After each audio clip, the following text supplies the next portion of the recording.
Kwa kila ambaye anafahamu mpira, kwa mazingira ya mchezo wa leo ilivyokuwa, nazungumzia mazingira yote, competition ya wachezaji, maamuzi ya waamuzi yalivyokuwa, mazingira yote ya mchezo, tutakubaliana kwamba mechi 5 zilizobakia ni mechi ngumu kwelikweli. Haijalishi kwenye makaratasi yuko nani, ni mechi ngumu kwa sababu mazingira yanaonyesha kwamba kuna kazi tuifanye ya ziada kuweza kupata matokeo mazuri.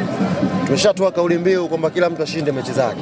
Kwa hiyo mechi yetu inapofika lazima tuweke jitihada kubwa. Wanachama, shabiki wa Yanga wanisikie vizuri, kama tuna hamu ya kufanya paredi msimu huu, hizi mechi 5 zilizobakia tuzichukulie kwa ukubwa ule ule ambao tunachukulia labda Champions League.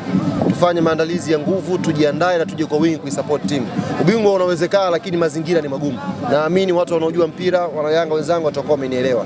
Ubingwa unawezekana, timu tunayo, lakini mazingira ni magumu. Nataka tupambane sana tuweze kupata ubingwa wetu. Sisi hatuna pressure yoyote na mtu aliyekuwa chini yetu.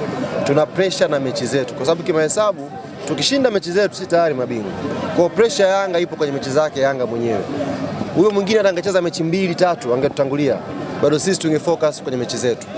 Tunataka tushinde mechi zetu, tunaweka jitihada hapo tushinde mchezo wetu.